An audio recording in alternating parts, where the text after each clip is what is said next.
नमस्कार विद्यार्थी मित्रांनो, स्वागत आहे तुमचं राठोड एमपीएससी अकॅडमी या आपल्या ऑनलाईन प्लॅटफॉर्मवर. बेसिकली आजचं आपलं हे इतिहासाचं पहिलं लेक्चर आहे. आपण आजच्या लेक्चरमध्ये आधुनिक भारताच्या इतिहासाला सुरुवात कधीपासून झाली किंवा कुठल्या टॉपिक पासून आधुनिक भारताच्या इतिहासाला सुरुवात होते, हे आपण या ठिकाणी अभ्यासणार आहोत. जेव्हा आपण एमपीएससीच्या सिलेबसचा विचार करतो, तेव्हा एमपीएससी मध्ये आपल्या आयोगाने एक ओळ दिलेली आहे, आधुनिक भारताचा इतिहास विशेषतः महाराष्ट्राच्या संदर्भासह. म्हणजे आपल्याला आधुनिक भारताचा इतिहासाचा अभ्यास करत असताना महाराष्ट्र देखील अभ्यासायचा आहे. पण आधुनिक भारताच्या इतिहासाला नेमकी सुरुवात कुठून होते? तर युरोपियन लोक भारतामध्ये जेव्हा आले, युरोपियन लोकांचे भारतामध्ये आगमन झाले, त्यापासूनच आधुनिक भारताच्या इतिहासाला सुरुवात झाली असं म्हणता येईल. आणि याच टॉपिक पासून आधुनिक भारताच्या इतिहासाला सुरुवात होते. म्हणजे आपल्याला एमपीएससी साठी जो काही इतिहास अभ्यासायचा आहे, तर त्याची सुरुवात या टॉपिक पासून होते. आपल्याला आजच्या लेक्चरमध्ये युरोपियन लोक भारतामध्ये आले होते, ते कशासाठी आले होते, का आले होते, त्यांचा येण्यामागचा उद्देश काय होता, याचा आपल्याला अभ्यास करायचा आहे. अशी कुठली घटना घडली होती म्हणजे युरोपियन लोकांना भारतामध्ये येण्याची गरज निर्माण झाली? काहीतरी कारण असणार आहे. युरोपियन लोक युरोपमधून भारतामध्ये आले, ते कशासाठी आले? म्हणजे त्याचं काहीतरी कारण होतं, त्याच्या पाठीमागचा त्यांचा येण्यामागचा काहीतरी उद्देश असेल. तर ते कशासाठी आले होते आणि त्यांनी जलमार्गाने भारताचा शोध लावला, याचा आपल्याला या लेक्चरमध्ये अभ्यास करायचा आहे. बघा विद्यार्थी मित्रांनो, अशी एक घटना घडली होती 1453 मध्ये. 1453 ला कॉन्स्टँटिनोपल नावाचं जे काही शहर होतं, ते ऑटोमन तुर्कांनी जिंकून घेतलं होतं आणि भारत आणि युरोप यांच्यामध्ये जो भूमार्गाने चालणारा व्यापार होता, तो पूर्णपणे बंद झाला होता. आणि तो व्यापार बंद झाल्यानंतर युरोपियनांना भारतीयांसोबत व्यापार करण्याची गरज निर्माण झाली होती. म्हणजे त्यांना भारतासोबत व्यापार करायचा होता, पण भूमार्ग बंद झाला होता. तर मग आता ते कुठल्या मार्गाने भारतीयांसोबत व्यापार करणार होते? तर जलमार्ग शोधण्याची त्यांना गरज निर्माण झाली. कारण हवाई मार्गाने तर व्यापार करू शकणार नव्हते, कारण विमानाचा शोध नव्हता लागलेला. म्हणून त्यांच्याकडे फक्त एकच मार्ग उपलब्ध होता आणि तो मार्ग म्हणजे जलमार्ग होता. तर एक एक दर्यावरती एक एक खलाशी भारताचा जलमार्गाने शोध घेण्यासाठी भारतामध्ये आलेले आहेत. तर युरोप, त्यालाच आपण युरोपियन लोकांचे भारतात आगमन असं म्हणतो. तर सगळ्यात अगोदर भारतामध्ये कोण आले? तर भारताचा जलमार्गाने शोध लावण्याचा प्रयत्न कोणी केला, म्हणजे कुठल्या देशाने भारताचा जलमार्गाने शोध लावण्याचा प्रयत्न केला? तर पहिला प्रयत्न हा पोर्तुगीजने केलेला आहे.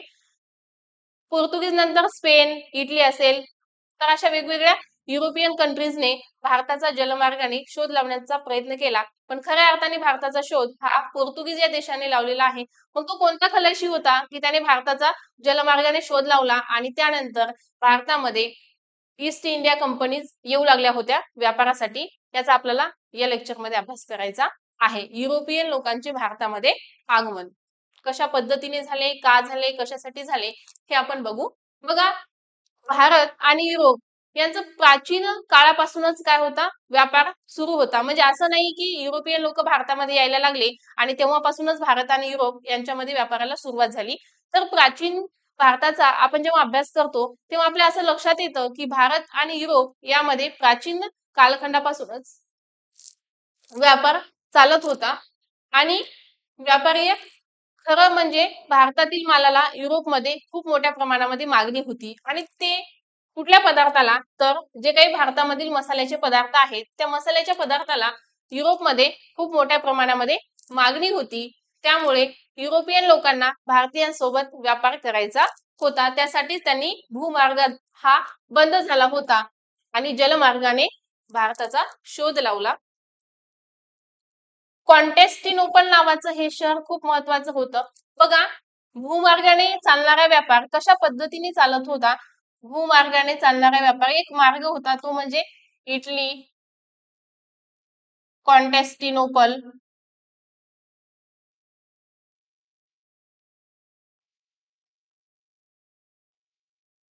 इटली, कॉन्स्टँटिनोपल, इराणचे आखात, इराणचे आखात, भारत आणि इंडोनेशिया असा एक भूमार्ग होता. आणि या मार्गाने भारत आणि युरोप यामध्ये व्यापार चालत असे. आणि यामधील महत्वाचं केंद्र कोणतं होतं? तर ते म्हणजे कॉन्स्टँटिनोपल नावाचं शहर होतं. आणि हे शहर ऑटोमन तुर्कांनी 1453 मध्ये जिंकून घेतलं.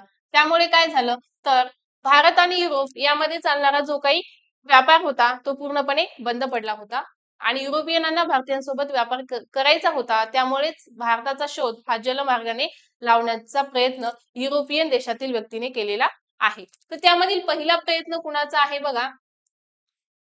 पहिला प्रयत्न आहे पोर्तुगीज या देशाने भारताचा जलमार्गाने शोध लावण्याचा प्रयत्न केलेला आहे.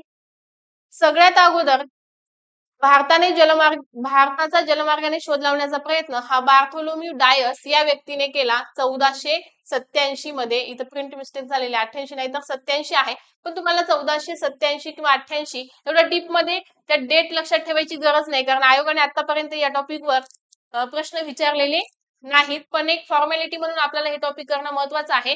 या टॉपिकवर जास्त फोकस हे राज्यसेवा मुख्य असेल किंवा युपीएससी साठी हा टॉपिक खूप महत्वाचा आहे. पण आपल्याला आधुनिक भारताचा इतिहासाचा अभ्यास करत असताना कुठल्या टॉपिक पासून आधुनिक भारताच्या इतिहासाला सुरुवात होते तर हे टॉपिक आहे. त्यामुळे आपल्याला हे अभ्यासावं लागणार आहे. युरोपियन लोक भारतामध्ये आले.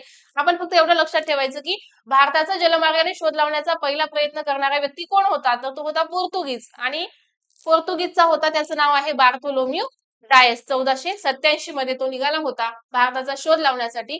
तो पोर्तुगीज खलाशी होता आणि तो पोर्तुगीज या ठिकाणाहून निघाला होता बघा. आणि हे दक्षिण आफ्रिकेतील शेवटचं टोक आहे, केप ऑफ गुड होप म्हटलं जातं. इथपर्यंत येऊन पोहोचला होता.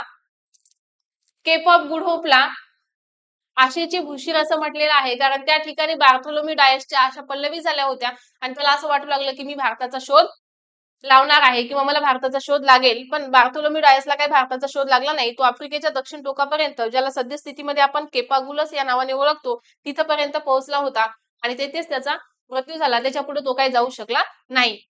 भारताचा जलमार्गाने शोध लावण्याचा प्रयत्न करणारा पहिला व्यक्ती कोण असेल, तर तो पोर्तुगीजचा आहे, बार्थोलोम्यू डायस आहे. आणि हे पण लक्षात ठेवा की भारताचा जलमार्गाने शोध लावण्याचा पहिला प्रयत्न हा पोर्तुगीज या देशाने केलेला आहे. आणि भारतामध्ये सगळ्यात अगोदर व्यापारासाठी ईस्ट इंडिया कंपनी सुद्धा पोर्तुगीज या देशामधूनच आलेली आहे. सगळ्यात अगोदर भारतामध्ये ईस्ट इंडिया कंपनी सुद्धा पोर्तुगीजचीच आलेली आहे. बघा, आधुनिक भारताच्या इतिहासाचा जेव्हा आपण विचार करतो तेव्हा ब्रिटिश ईस्ट इंडिया कंपनी म्हणजे इंग्रज भारतात आले आणि त्यांनी भारतामध्ये सत्ता स्थापन केली म्हणजेच आधुनिक भारताचा इतिहास आहे असं नाही. तर इंग्रज भारतामध्ये येण्याच्या अगोदर सुद्धा भारतामध्ये कोण आले होते, पोर्तुगीज आले होते. आणि इंग्रज भारतामधून गेल्यानंतर सुद्धा म्हणजे 1947 ला जेव्हा भारत स्वतंत्र झाला, म्हणजे ब्रिटिशांची सत्ता भारतातील संपुष्टात आली होती, संपलीच होती. पण 1961 पर्यंत भारतामध्ये कोण होते, पोर्तुगीज होते. आणि कुठं राज्य होतं त्यांचं, तर गोव्यावर होतं 1961 पर्यंत. म्हणजे सगळ्यात अगोदर भारतामध्ये येण्याचा प्रयत्न सुद्धा पोर्तुगीजने केलेला आहे. आणि सगळ्यात शेवटी भारतामधून जाणारी सत्ता जर कोणती असेल तर ती सुद्धा कोण आहे, पोर्तुगीज आहे. भारताचा जलमार्गाने शोध लावण्याचा प्रयत्न सुद्धा बार्थोलोम्यू डायस म्हणजे पोर्तुगीजच्याच एका खलाशाने केलेला आहे, पण त्याला भारताचा शोध नाही लागला. त्यानंतर बघा, दुसरा प्रयत्न कोणी केलेला आहे, तर तो आहे कोलंबस. बघा, युरोपमध्ये जसं काही एक प्रकारची काय लागली होती, स्पर्धाच लागली होती की भारताचा जलमार्गाने शोध सगळ्यात अगोदर कोण लावणार आहे. पहिला प्रयत्न पोर्तुगीजने केला. त्यानंतर स्पेनलाही वाटलं की आपण सुद्धा भारताचा शोध लावण्याचा प्रयत्न केला पाहिजे. हा कोलंबस जो आहे तो ऍक्च्युली इटलीचा आहे, पण त्याने स्पेनचं नागरिकत्व स्वीकारलं होतं. म्हणजे त्याला भारताचा शोध लावण्यासाठी जी काही मदत केलेली आहे ते स्पेनचा राजा आणि राणी याने केलेली आहे. स्पेनची राणी होती बघा इसाबेला, तिने कोलंबसची मदत केली आणि तिने 3 जहाजं दिली होती कोलंबसला आणि त्याच्यासोबत 10 प्रवासी सुद्धा पाठवले होते इसाबेला या राणीने. म्हणजे दुसरा प्रयत्न आहे स्पेन या देशाचा. 1492 मध्ये कोलंबस स्पेनचा राजा आणि राणी यांच्या आदेशाने अटलांटिक महासागरात उतरला होता भारताचा शोध घेण्यासाठी. पण कोलंबसचं काय झालं होतं, मार्ग चुकला होता. तो सुद्धा भारताचा शोध त्याला लागला का, नाही. बघा, तो बार्थोलोम्यू डायसच्याच मार्गाने आला. कुठपर्यंत आला, केप ऑफ गुड होप पर्यंत. पण इथून पुढं तो, बघा, आपण वर्ल्ड मॅपचा जर विचार केला तर भारत आणि युरोप, तर युरोप काय आहे, जगाच्या पश्चिमेला आहे आणि भारत म्हणजे आशिया खंड जगाच्या पूर्व दिशेला आहे. तर मग पण असंही म्हटलं जातं की भारतीयांवर पाश्चिमात्य संस्कृतीचा प्रभाव आहे. ते यामुळेच आहे कारण एक एक दर्यावर्दी असतील, खलाशी असतील किंवा त्यांच्या कंपनीज असतील भारतामध्ये व्यापार करण्यासाठी युरोपमधून भारतामध्ये आलेल्या आहेत. आणि ते आल्यानंतर भारतीयांमध्ये खूप सारे बदल सुद्धा झालेले आहेत. तर दुसरा प्रयत्न आहे कोलंबसचा. 1492 मध्ये कोलंबस अटलांटिक महासागरात उतरला भारताचा शोध हा जलमार्गाने घेण्यासाठी. त्याचा फक्त एक उद्देश होता की त्याला पश्चिमेकडून भारताचा शोध घ्यायचा होता. केप ऑफ गुड होप पर्यंत पोहोचला आणि त्यानंतर तो पूर्वेला जाण्याऐवजी पश्चिमेला गेला आणि त्याने अमेरिका खंडाचा शोध लावला. तर कोलंबसने काय केलं, त्याला भारताचा शोध नाही लागलेला. त्याने 1492 मध्ये अमेरिका खंडाचा शोध लावला. पण त्याला असं वाटलं की मी भारताचाच शोध लावलेला आहे आणि त्याच आशेमध्ये त्याचं काय झालं होतं, मृत्यू सुद्धा झाला होता. तो ज्या खंडाला पोहोचला होता तिथे त्याने काय केलं होतं, एक साल्वाडोर नावाचा एक लाकडी किल्ला बांधला होता आणि तिथल्या लोकांना त्याने फेनेजुला नावाची अशी वेगवेगळी बेटं पण शोधली होती त्या ठिकाणी आणि तिथल्या लोकांना त्याने खुर्द इंडीज असं म्हटलेलं आहे. इंडिओस म्हणजे त्याला स्पॅनिश भाषेत हिंदुस्थानी असं म्हणतात. म्हणजे कोलंबसने भारताचा शोध लावला असं त्याला वाटलं, पण कोलंबसने सुद्धा भारताचा शोध नाही लागला. त्याचा गैरसमज झाला होता आणि तो अमेरिका खंडाच्या पूर्व किनाऱ्यावर पोहोचला होता. एवढं लक्षात ठेवायचं, कोलंबसने अमेरिका खंडाचा शोध लावला. 1492 मध्ये त्याने प्रयत्न केला होता भारताचा जलमार्गाने शोध लावण्यासाठी. पहिला व्यक्ती कोण आहे, बार्थोलोम्यू डायस आहे. दुसरा व्यक्ती कोण आहे, कोलंबस आहे. बार्थोलोम्यू डायस हा पोर्तुगीज या देशाचा होता आणि कोलंबस हा स्पेनचा होता. इटलीचा होता पण स्पेनचं त्याने राजाश्रय घेतलेला होता. त्यानंतरचा तिसरा प्रयत्न कोणी केला, तर तो व्यक्ती आहे अमेरिगो वेस्पुशी. बघा, पहिला प्रयत्न पोर्तुगीजचा झाला, दुसरा प्रयत्न स्पेनचा झाला आणि आता तिसरा प्रयत्न कुणाचा आहे, भारताचा जलमार्गाने शोध घेण्याचा प्रयत्न 1495 मध्ये अमेरिगो वेस्पुशी या इटालियन व्यक्तीने केला. अमेरिगो वेस्पुशी हा कुठला होता, तर तो इटलीचा होता आणि तो सुद्धा कोलंबसच्याच मार्गाने अमेरिका खंडाच्या पूर्व किनाऱ्यावर पोहोचला होता. पण त्या ठिकाणी त्याने येऊन काय सांगितलं की दिस इज नॉट भारत. म्हणजे अमेरिका खंडाच्या पूर्व किनाऱ्यावर ज्या ठिकाणी कोण पोहोचलं होतं, कोलंबस पोहोचला होता, तिथपर्यंत अमेरिगो वेस्पुशी सुद्धा गेला. पण त्याने सांगितलं की हा भारत नाही आणि त्याच्या नावावरूनच अमेरिकेला अमेरिका हे नाव मिळालेलं आहे. कुणाच्या नावावरून, अमेरिगो वेस्पुशीच्या. जो काही कोलंबसचा मार्ग होता त्याच मार्गाने तो पण आला होता. पण कोलंबसला असं वाटलं की मी भारताचा शोध लावला, म्हणजे त्यांनी जगाला दाखवून दिलं, सांगितलं की हा भारत आहे. तो अमेरिका खंड होता. पण अमेरिगो वेस्पुशीने सांगितलं की हा भारत नाही. म्हणजे आतापर्यंत भारताचा जलमार्गाने शोध लागला का, नाही. पहिला प्रयत्न केला बार्थोलोम्यू डायसने, दुसरा प्रयत्न केला कोलंबसने आणि तिसरा प्रयत्न केला अमेरिगो वेस्पुशीने. पण या तिघांना सुद्धा भारताचा शोध जलमार्गाने लावता आला नाही किंवा लागला नाही. तर त्यानंतर बघा, अमेरिगो वेस्पुशीचा सुद्धा तोच मार्ग होता. अमेरिगो वेस्पुशी इटालियन होता. तो सुद्धा केप ऑफ गुड होप पर्यंत, म्हणजे ज्या मार्गाने कोलंबस गेला होता त्याच मार्गाने अमेरिगो वेस्पुशी सुद्धा गेला. पण अमेरिगो वेस्पुशीने असं स्पष्ट सांगितलं की हा भारत नाही. त्यानंतर बघा, चौथा प्रयत्न कोणी केला, तर वास्को द गामा. 20 मे 1498 रोजी वास्को द गामाने भारताचा जलमार्गाने शोध लावला. हा व्यक्ती आपल्यासाठी महत्वाचा आहे. हा कुठला आहे, तर पोर्तुगीज या देशाचा आहे. म्हणजे पोर्तुगीज या देशाने सगळ्यात अगोदर भारताचा जलमार्गाने शोध लावण्याचा प्रयत्न केला आणि त्याच देशातील व्यक्ती वास्को द गामा याने भारताचा जलमार्गाने शोध लावला. बघा, हा आहे पोर्तुगीज. हा वर्ल्ड मॅप आहे बघा, पोर्तुगीज. तो कुठून निघाला होता, लिस्बन या ठिकाणाहून निघाला आणि तो केप ऑफ गुड होप पर्यंत आला. तिथं आल्यानंतर वास्को द गामाला एक गुजराती व्यापारी भेटला होता. त्याचं नाव होतं अब्दुल माजिद नावाचा आणि इथून पुढचा मार्ग हा अब्दुल माजिदने कुणाला सांगितला होता, वास्को दी गामाला. Vasco da Gama Cape of Good Hope पासून पुढं कालिकत नावाचं एक काय आहे, बेट आहे बघा. कालिकत नावाच्या एक बंदर होतं, त्या ठिकाणी पोहोचला आणि कालिकत या ठिकाणी एक हिंदू राजा होता. त्याचं नाव काय होतं, झामोरीन. झामोरीन नावाचा एक हिंदू राजा होता, तो त्या ठिकाणी राज्य करत होता. पण झामोरीन हे त्याचं नाव नाही, तर त्याची पदवी आहे. झामोरीन या शब्दाचा अर्थ आहे समुद्राचे राजे. म्हणजे समुद्रावर राज्य करणारा राजा कोण होता, झामोरीन. तर झामोरीनने काय केलं, त्याचं स्वागत केलं.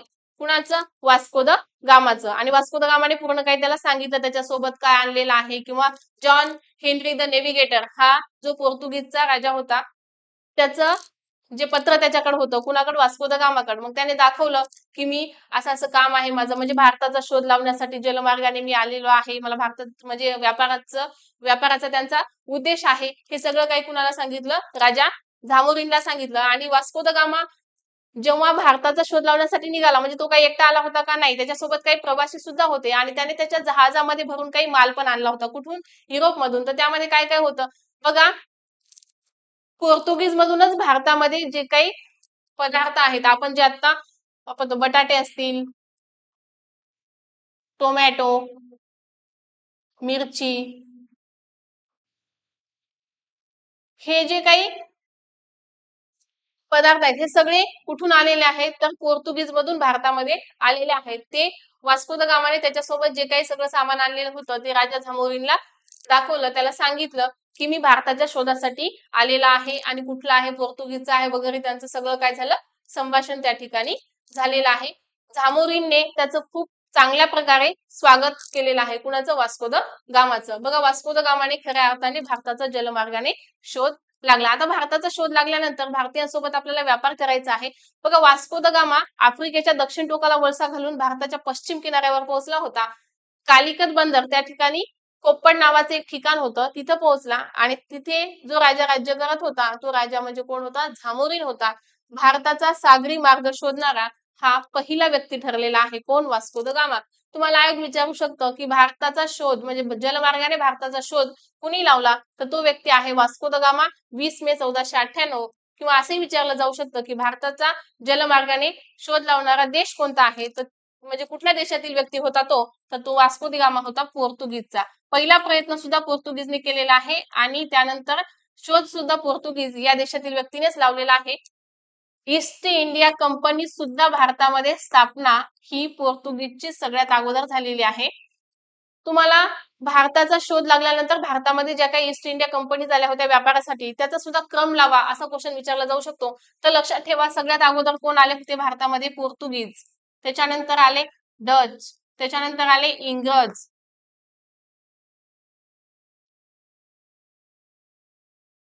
डॅनिश, फ्रेंच आणि स्वीडन. अशा पद्धतीने युरोपियन देश म्हणजे युरोपमधील ईस्ट इंडिया कंपनीज भारतामध्ये व्यापारासाठी आलेल्या आहेत.